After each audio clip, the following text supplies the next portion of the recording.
Pak, dulu kan Pak Karna dikenal sebagai caleg sejuta donat, kira-kira begitu ya sebelumnya ya, karena berhasil membagi-bagikan donat. Nah sekarang apakah program itu masih akan tetap jalan, dan kira-kira filosofi membagikan donat itu apa kira-kira artinya tuh? Apa ada makna tertentu nih Pak?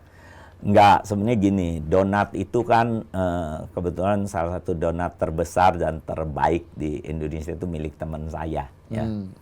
Jadi waktu saya turun dulu, waktu 2014 saya bagiin donat hampir 1 juta ya, karena itu programnya cukup panjang ya, cukup panjang itu hampir 1 tahun ya, waktu itu masa kampanye. Kalau sekarang ini saya juga mulain, saya bagi-bagikan donat ini, saya udah bagi mungkin dalam sebulan ini udah hampir 70.000 donat ya.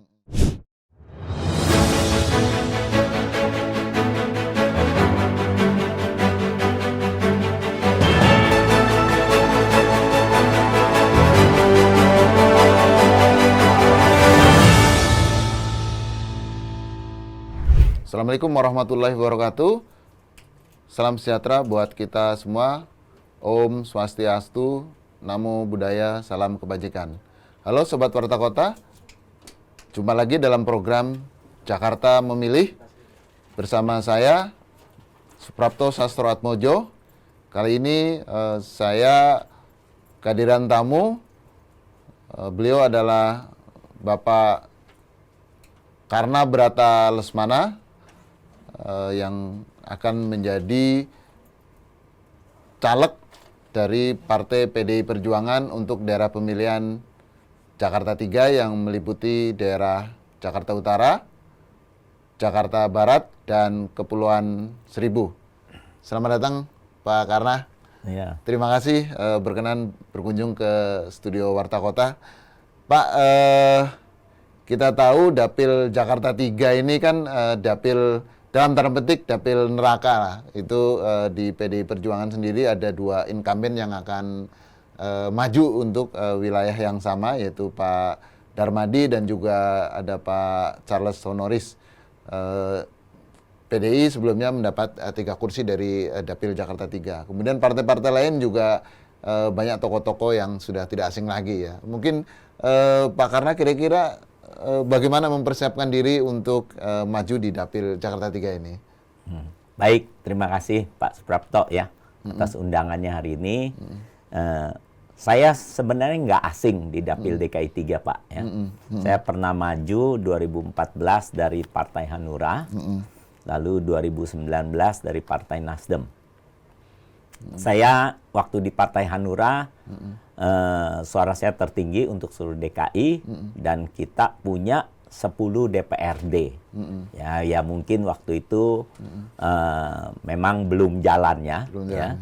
Saya duduk di DPR. Karena biasanya dengan 4 DPRD aja pasti ada 1 DPR RI gitu loh. Ya waktu itu ya satu, kalau istilahnya aneh bin ajaib, kalau 10 DPRD nggak ada DPR RI-nya Pak ya.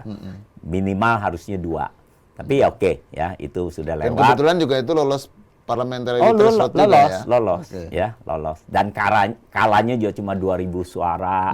Lalu suara kita yang kebuang 320.000. Ya, sedekah kita punya 10% ya. Tapi ya oke, itu sudah lewat Pak ya. Lalu waktu saya di 2019 di Nasdem, sebenarnya saya juga disarankan waktu oleh Ketua Umum Pak Surya Paloh bahwa jangan di dapil ini, ya karena kita di Nasdem sudah ada jagonya lah, Pak Ahmad Saroni. Ya saya waktu itu tetap ingin di sana karena yang saya bilang waktu saya di Hanura kan suara saya tertinggi Pak, dan saya juga menghasilkan 10 DPRD buat Jakarta ya. Ya jadi saya minta ke Pak Surya Paloh untuk Pak Ketua Umum saya waktu itu untuk supaya tetap saya diberikan kesempatan untuk di Dapil DKI 3. Saya akan coba untuk merebut 2 kursi. Ya, dan saya sampaikan kalaupun nanti hanya 1 kursi ya silakan Pak Ahmad Saroni gitu. Dan itu Ketua Umum akhirnya ya setuju dan dia bilang ya bisa lah 2 kursi. Tapi ya jalannya memang waktu belum ya, tapi lumayan kehadiran saya di sana menambah suara juga. Contoh DPRD-nya di Nasdem juga ya meningkat. Lalu Pak Ahmad Saroni juga kursi keempat sudah masuk gitu loh. Sebelumnya kan dulu kursi ke-8. Nah, jadi ya saya pikir ya mungkin juga belum jalannya. Nah, kebetulan sekali 2024 ini saya maju dari PDI Perjuangan karena saya sebenarnya lebih mendukung Pak Ganjar Pranowo sebagai Presiden RI. Nah, kebetulan PDI Perjuangan yang sudah mendeklarasikan pada 21 April 2023, Ibu Megawati, ketum saya sekarang, sudah mendeklarasikan Ganjar sebagai presiden, calon presiden ya.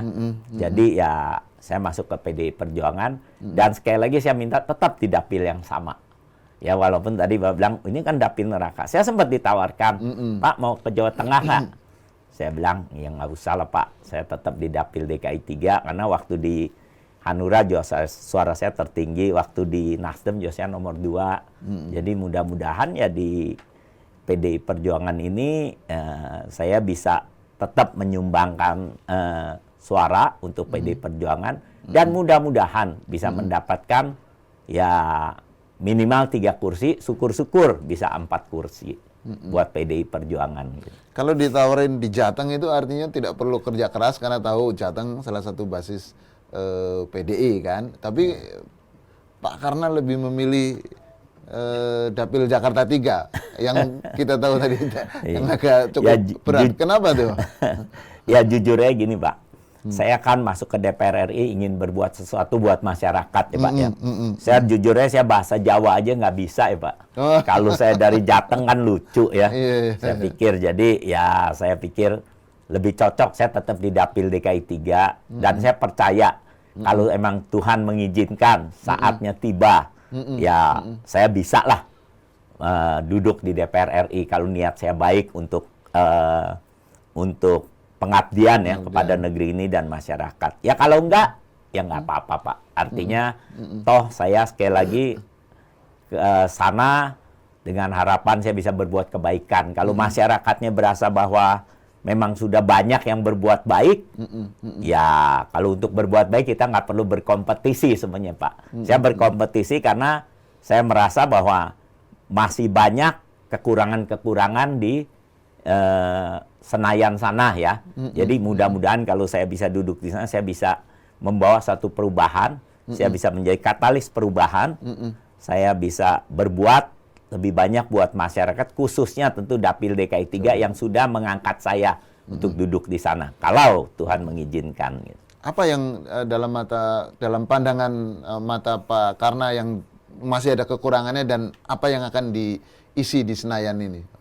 Ya, saya rasa pertama ya, banyak orang maju ke Senayan ini untuk lebih mungkin mencari materi. Ya. Nah, kalau mereka sudah mencari materi, saya rasa ya ke masyarakatnya ya jadi kadang-kadang kan nggak berkesinambungan gitu loh, karena malah bertentangan kan. Ya, tapi tentu nggak semuanya ya. Banyak juga yang mereka, apalagi kalau mereka banyak juga kan di saya yang profesional, bukannya pengusaha, masuk ke sana mungkin punya niat baik ya. Dan ada pasti seperti itu. Ya kalau saya sendiri, seperti saya bilang, ya saya berasa saya udah berkecukupan ya. Negeri ini sudah memberi saya berkah yang begitu baik ya, begitu banyak ya. Saya sangat bersyukur dengan apa yang saya milikin. Saya juga sudah terus terang terbuka dengan anak-anak saya bahwa saya tidak akan mewariskan mereka harta yang berkelebihan ya. Karena itu saya nggak perlu cari materi lagi untuk lebih banyak. Kalau mereka mau lebih hidupnya lebih mewah, mereka yang harus bekerja keras ya, bukan saya lagi. Nah, sekarang saatnya dalam fase hidup saya terakhir, saya ingin berbuat kebaikan buat masyarakat Indonesia. Ya, dan menurut saya kalau saya di DPR RI bisa banyak yang saya perbuat untuk masyarakat Indonesia dan khususnya tentu relawan-relawan saya, teman-teman saya yang ada di dapil DKI 3, yaitu Jakarta Barat, Jakarta Utara, dan Kepulauan Seribu. Apa yang akan ditawarkan Pak Karna kalau nanti diberi amanah untuk menjadi anggota DPR dari dapil 3 ini Pak? Ya, saya rasa saya akan mendorong pemerintah untuk berpihak kepada mereka yang memang kurang beruntung dari segi ekonomi ya. Saya akan mendorong UMKM ya. Saya akan mendorong supaya lapangan kerja lebih banyak tercipta ya. Dan tentu kualitas pekerjaan juga harus ditingkatkan gitu. Dan saya yakin sebenarnya dari pemerintah ya, dan juga khususnya dari Pemda DKI ya, bisa banyak yang dilakukan kalau ada nanti pancingan-pancingan dari Senayan ya, dan juga tentu dari DPRD di DKI yang bisa saya ajak kerjasama untuk mengetahui problem-problem yang lebih real, dan dengan APBD DKI yang begitu besar, ya saya rasa banyak yang bisa dilakukan gitu. Program pendidikan dan kesehatan buat warga Jakarta apakah termasuk yang akan... Ya, kalau itu saya rasa syarat mutlak ya buat satu negara ya, untuk memberikan pendidikan yang terbaik dalam arti kata yang murah ya, dan itu harusnya juga dari SD sampai SMA minimal ya, malah itu sudah harus gratis menurut saya gitu ya. Dan juga kalau kesehatan ya tentu itu tugas pemerintah ya, untuk beri warganya jaminan kesehatan yang cukup ya. Ya tentu juga mendorong program-program yang bukan hanya untuk mengobati tapi bagaimana mencegah ya. Misalnya diajak berolahraga lebih banyak dan menjadikan kegiatan berjalan banyaklah yang bisa dikerjakan. Tapi tentu sekali lagi elit-elit politik atau mereka yang punya duduk di pemerintahan harus diberi kesadaran bahwa ini suatu kehormatan kalau bisa mendapat jabatan dan bisa melakukan pelayanan yang baik untuk masyarakatnya. Pak Karna juga dikenal sebagai pengusaha yang juga punya jaringan kuat dengan para pengusaha-pengusaha sukses. Apakah akses kedekatan dengan para pengusaha ini juga akan dimanfaatkan untuk katakanlah membantu masyarakat kecil misalnya gitu? Oh iya, ya saya sangat dekat dengan pemilik Sido Muncul Pak Irwan Hidayat ya, dengan pemilik Kalbe Farma Pak Bing Arianto ya, dan saya tahu dan masih banyak lagi ya, dan saya tahu jiwa sosial mereka ya, dan ya artinya kadang-kadang yang diperlukan kan jembatan ini ya antara mereka konglomerat dengan mereka yang dibawa, dan saya rasa dengan niat saya, tekad saya, dengan network saya bisa membantu mereka ini yang khususnya orang-orang yang memang secara materi masih sangat tidak diuntungkan supaya bisa mendapatkan kesempatan yang lebih baik. Misalnya membuka usaha ya dengan modal yang dibantu ya oleh teman-teman, atau juga ya misalnya lapangan kerja yang mereka misalnya sesuai dengan keahliannya masing-masing gitu ya. Jadi saya rasa ya dengan network saya dan dengan niat dan tekad saya, sekarangnya mungkin saya bisa bantu gitu. Tapi mungkin nggak sebanyak kalau saya bisa duduk di DPR nanti dengan panggung politik yang saya ada, pasti saya bisa lebih mengajak banyak teman-teman untuk berbuat lebih banyak buat negeri ini. Dan saya yakin itu bisa. Pak, karena kita tahu Jakarta Barat, Jakarta Utara, dan Kepulauan Seribu itu daerah yang sangat heterogen ya, baik dari sisi sosial, ekonomi, politik, dan segala macam. Kita tahu ada kawasan-kawasan elit, tapi kita juga tahu di daerah-daerah tersebut masih banyak kawasan-kawasan kumuh. Nih, bagaimana Pak Karna menyusun program yang kira-kira bisa menjangkau kawasan elit, tapi juga bisa masuk di kawasan kumuh, dan kemudian bisa diterima di semua kalangan masyarakat di Jakarta Barat, Jakarta Utara, dan Kepulauan Seribu, Pak? Ya. Baik, jujur saja ya, saya sejak menjadi caleg dulu juga selama hampir 2 periode ini, hampir 10 tahun. Waktu saya turun ke masyarakat di Jakarta Barat, Jakarta Utara khususnya, mereka ini luar biasa Pak. Sebenarnya sangat-sangat sangat-sangat baik ya masyarakat Jakarta ini ya. Kita ke kampung-kampung kayak contoh di Muara Angke, di Kampung Bandan, di Cilincing ya, tempat yang termarginalkan, artinya penduduknya masih sangat miskin ya, rumah-rumahnya petak sebelah-sebelahan, tapi mereka sangat welcome kok ya. Jadi saya rasa kalau saya nanti terpilih di sana, ya saya pikir ya yang pertama ya kita harus lebih sering mendekatkan mungkin dari olahraga ya dikumpulkan masyarakat yang karena sebenarnya kegiatan olahraga ini banyak dari kelas masyarakat kelas atas dan kelas bawah tuh semuanya berolahraga kok bisa kita adakan satu pertandingan persahabatan ya seperti itu ya. Tapi yang terpenting elit politik kita ya justru harus artinya mempersatukan ya, jangan hanya untuk kepentingan sesaat menggunakan misalnya agama atau ras ya untuk mendapatkan popularitas. Ya ini yang harus kita hindarkan dan mudah-mudahan masyarakat khususnya di Dapil 3 dan masyarakat Jakarta seluruhnya sudah cukup cerdas lah ya untuk membedakan kalau ada pejabat-pejabat yang menginginkan artinya suara dari mereka, misalnya karena kita kan masuk pemilu nih ya 2024. Ya mereka yang menggunakan ras dan menggunakan sentimen agama, ya ini harus benar-benar jangan dipilih. Kira-kira begitu Pak, saya bilang gitu ya. Karena isu ras, isu agama dan sebenarnya persatuan-kesatuan kita ini sudah harus final ya. Kita nih di Indonesia ini artinya gangguan dari luar negeri yang ingin memecah belah kita itu banyak gitu loh. Ya, tentu mereka punya kepentingan khususnya persaingan-persaingan antara bangsa ya. Tapi kalau kita di Indonesia ini kan kita sudah ya artinya sudah punya Bhinneka Tunggal Ika ya. Kita juga sekarang di era Pak Jokowi saya lihat kebanggaan tentang Indonesia ya. Di luar negeri dimanapun sudah sangat diperhatikan gitu loh. Jadi ya jangan sampai kita bisa dipecah belah lagi oleh elit politik yang punya kepentingan sesaat.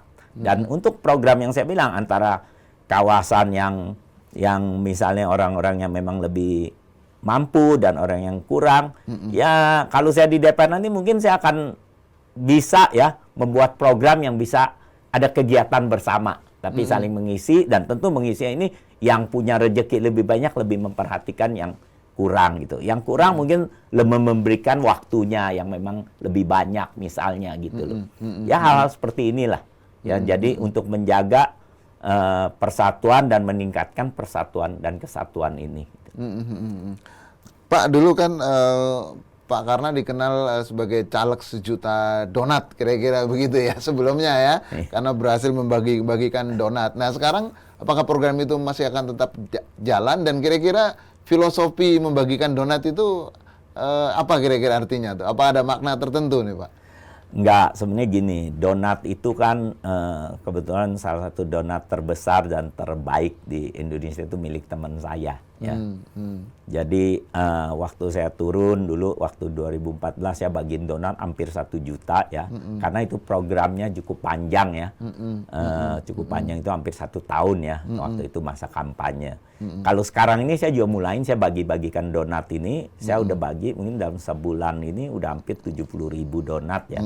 Dan saya sebenarnya bukan ada filosofi apapun, tapi saya berasa waktu saya turun ke lapangan itu, waktu ke daerah-daerah yang marginal itu, saya pernah coba makan donat, nggak enak banget gitu, keras banget ya, saya rasa gitu. Jadi saya terpikir waktu itu, dan kayaknya anak-anak sana, orang sana suka donat ini ya. Dan kan kita kalau breakfast makan donat dengan kopi kan nyaman gitu. Jadi saya coba bujuk teman saya bilang kan ada donat yang kadang-kadang malam hari itu nggak kejual habis, saya beli aja lah. Dengan harga spesial bisa saya bagikan gitu loh ke masyarakat gitu.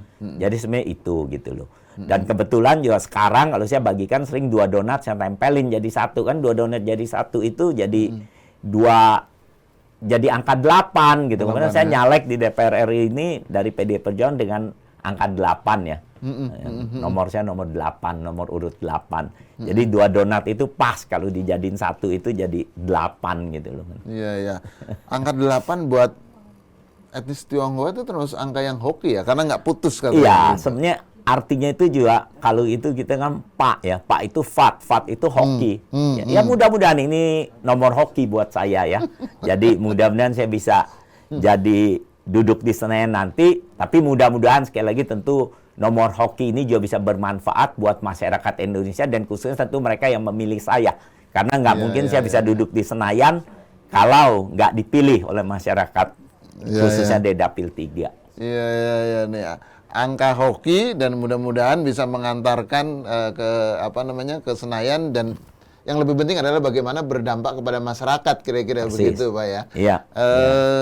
Pak, kalau dalam pandangan Pak Karna ini Jakarta sekarang ini seperti apa ya? Karena bagaimanapun Bapak kan nanti akan mewakili Dapil Jakarta, Pak. Ya, Jakarta ini saya rasa terus terang masih sangat banyak kekurangan dibandingkan kota-kota yang saya kunjungin di sekitar kita, ya, misalnya Kuala Lumpur, Singapura, ya terus Tokyo, masih sangat kurang. Tapi memang kemajuan ya khususnya di transportasi umum sudah cukup baik ya. Dan tentu saya lihat perkembangan Jakarta ini majunya sangat pesat waktu zaman justru Jokowi Ahok ya. Dalam 5 tahun itu saya lihat perubahan Jakarta luar biasa. Ya sayang ya, Ahok nggak berhasil menang waktu pemilihan 2017 ya. Jadi saya lihat Jakarta kemajuannya agak sedikit lambat ya. Walaupun memang tentu semua pemimpin juga punya lah ya kebaikan memajukan kotanya, tapi khusus untuk Jakarta selama 5 tahun ini saya rasa dengan APBD yang begitu besar ya, kemajuannya ya sangat lambat gitu loh. Sebenarnya harusnya bisa jauh lebih baik. Sisi apa yang masih perlu ditingkatkan di Jakarta ini, Pak Karna? Ya, khususnya pertama tentu dari segi transportasi umumnya masih harus ditingkatkan lebih baik lagi, harus lebih manusiawi, di mana kalau musim hujan ya harus ya minimal jangan sampai orang kehujanan, yang ini harus diperhatikan itu. Dan juga tentu dari segi misalnya banjir ya, terus juga macet ya, harusnya ini bisa ditingkatkan lah ya, supaya banjir minimal berkurang, atau kalau bisa ya harusnya sudah nggak ada. Air ini kan sebenarnya berkah, malah di kita jadi malah petaka gitu loh ya. Jadi kalau bisa di-manage dengan baik dengan anggaran yang begitu besar, saya yakin banyak yang bisa dikerjakan. Dan apalagi sekarang teknologi ya, orang bangun jalanan di bawah laut aja sudah bisa. Ya. Masa sih kita ngatur air hujan atau nampung air itu nggak bisa? Ya tentu ada hal yang memang cukup complicated, misalnya ya kita harus membangun waduk misalnya di sekitar Jakarta, ya dibangun. Lalu masyarakatnya itu pasti bisa diajak mengerti kok, dan mereka itu jangan misalnya dibutuhkan lahan lalu ada penggusuran yang merugikan masyarakatnya. Harusnya masyarakatnya diuntungkan dengan penggusuran itu. Kan kita tahu lah di Jakarta ini sering nggak jalan, artinya itu kalau pemerintah lagi membutuhkan lahan, penggusuran itu biasanya malah merugikan masyarakat, sehingga akhirnya ada kesan bahwa masyarakat ini dirugikan gitu. Harusnya penggusuran itu menurut saya menguntungkan masyarakat, harus gitu. Dan Pemda DKI ya artinya dengan anggaran yang begitu besar, dengan relatif penduduk yang sedikit ya, Jakarta, penduduk Jakarta kan hanya kurang lebih 9 juta. 9-10 jutaan. Ya sebenarnya mungkin sampai 10 juta. Itu kalau dengan APBD yang 80 triliun, dibandingkan misalnya di Jawa Tengah, APBD-nya hanya berapa? Mungkin 17 triliun apa? Penduduknya 30 juta. Lebih ya. Area luasnya seperti itu gitu. Ya artinya kan Jakarta harusnya bisa jadi kota yang ya artinya bisa jauh lebih baik lah. Gitu. Apakah yang kekurangan-kekurangan itu yang nanti akan Bapak dorong ketika sudah terpilih menjadi anggota legislatif? Ya itu sebagian dari yang harus saya kerjakan ya. Saya sekarang kan juga maju di DPR RI dengan tandem ya, yang lagi berusaha untuk jadi DPRD. Ya saya rasa nanti kolaborasi kerjasama saya dengan DPRD, apalagi kita kalau partai PDI Perjuangan termasuk partai pemenang, partai yang besar ya. Saya rasa banyak ya yang bisa kita artinya kita kerjakan bersama ya. Dan tentu yang penting saya dapat feedback, masukan dari wilayah-wilayah sekitar Jakarta ya, dan tentu khususnya Dapil DKI 3, apa masalah yang mereka hadapin, apa kekurangan-kekurangan, bagaimana respons dari pejabat-pejabat di DKI dalam bentuk pelayanan. Dan kalau kita di DPR RI nanti punya panggung, kalau saya angkat masalah-masalah seperti ini, pasti akan diperhatikan sama pemerintah pusat dan tentu Pemda. Ya nggak mungkin nggak. Dan lalu dengan kepanjangan tangan teman-teman di DPRD, banyak sekali saya rasa yang bisa dikerjakan. Yang penting niatnya memang baik untuk pelayanan, untuk membantu masyarakat. Dan saya sekali lagi maju ke DPR RI bukan mencari materi, ya. Saya rasa saya udah berkecukupan, bukan konglomerat, tapi saya udah bersyukur sekali dengan apa yang saya milikin. Dan jadi ya saya ini pengabdian. Dalam fase hidup saya terakhir saya ingin mengabdi kepada negeri ini, dan khususnya tentu membantu masyarakat kecil yang memang masih perlu dibantu. Perlu keberpihakan dari pemerintah dan wakil mereka di DPR gitu. Ingin mengabdi kepada negeri, membantu rakyat kecil, Pak. Saya dengar juga nanti kalau jadi anggota dewan, gaji Bapak misalnya fasilitas juga akan diberikan untuk masyarakat juga. Oh iya, saya tertulis berani saya sampaikan ya, dulu malah saya ada 5 apa yang saya ingin lakukan, dan salah satu ya itu semua gaji fasilitas negara yang saya milikin akan saya kembalikan, yang saya dapat ya di DPR akan saya kembalikan ke khususnya masyarakat di dapil saya, dan tentu untuk seluruh masyarakat Indonesia gitu. Tapi khusus tentu di dapil DKI 3 yang sudah mengantar saya ke DPR RI gitu. Ada yang lainnya juga akan diwakafkan ibaratnya untuk masyarakat Jakarta? Ya, seperti saya bilang, waktu saya ya, dan juga tentu benar-benar pemikiran-pemikiran bagaimana untuk memajukan, meningkatkan kesejahteraan masyarakat Jakarta. Dan ya, tentu masyarakat seluruh Indonesia ya, karena kalau DPR RI kan untuk seluruh Indonesia melalui undang-undang yang baik ya, melalui juga artinya aturan-aturan atau juga penggunaan anggaran yang tepat ya, yang supaya, karena kan di DPR itu kan artinya mengawal anggaran gitu kan. Ya anggarannya harus tepat sasaran, kalau bukan asal aja gitu kan. Sering sekali sebenarnya banyak di DPR itu kalau mereka duduk di sana untuk mencari rejeki, kadang-kadang anggaran ini tidak termanfaatkan dengan baik gitu loh. Dan tingkat inefisiensinya sangat tinggi gitu. Ya kalau itu bisa digunakan dengan seefisien mungkin, pasti manfaatnya untuk masyarakat Indonesia bakal luar biasa lah. Ya mudah-mudahan saya bisa jadi katalis perubahan di DPR RI, karena saya yakin masih banyak orang yang mencintai negeri ini, tapi kadang-kadang ya mereka mungkin perlu lebih banyak orang-orang yang punya semangat yang sama, supaya jadi ada kesatuan dan ada gaungnya yang besar gitu, gaungnya yang besar gitu.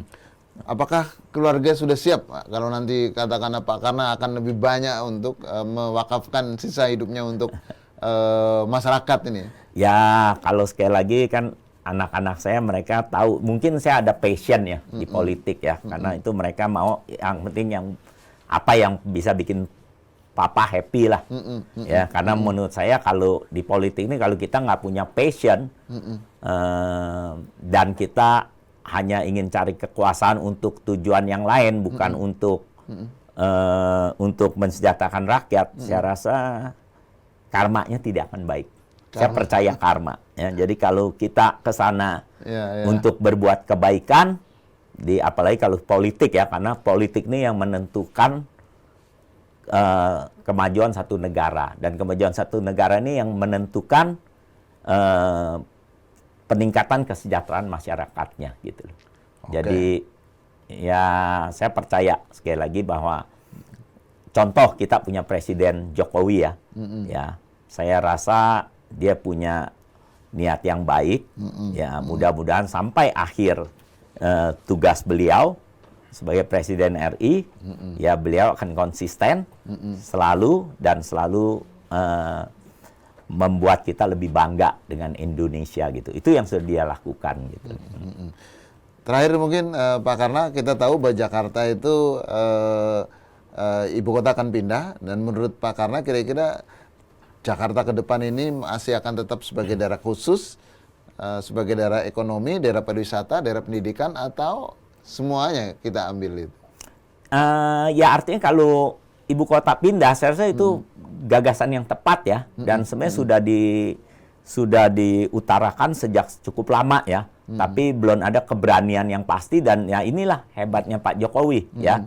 Ya, tapi tentu menurut saya nggak perlu dipaksakan dalam era Pak Jokowi, misalnya tahun depan harus selesai atau harus sudah ada gagasannya ya tetap harus disesuaikan dengan keuangan negara ya, dan prioritas-prioritas yang lebih penting, misalnya tetap pendidikan, kesehatan itu harus dahulu. Tapi tentu kita bertahap ya membangun kota, pemindahan kota ini nggak perlu dalam 1 tahun atau 3 tahun, nggak perlu ya, bertahap aja, pelan-pelan dijalankan. Tapi kalau kota Jakarta sendiri ya menurut saya dia akan eksis lebih baik ya, karena artinya lahan-lahan yang dimiliki pemerintah ini nanti bisa dibuat ruang hijau yang lebih banyak ya, dan pembangunan kota Jakarta ini harus lebih vertikal ya, tidak horizontal, karena kita dimanapun kota modern itu ya harus lebih vertikal gitu, dan tentu akhirnya kota Jakarta bisa lebih baik ya, kayak dari Singapura, Tokyo, menurut saya bisa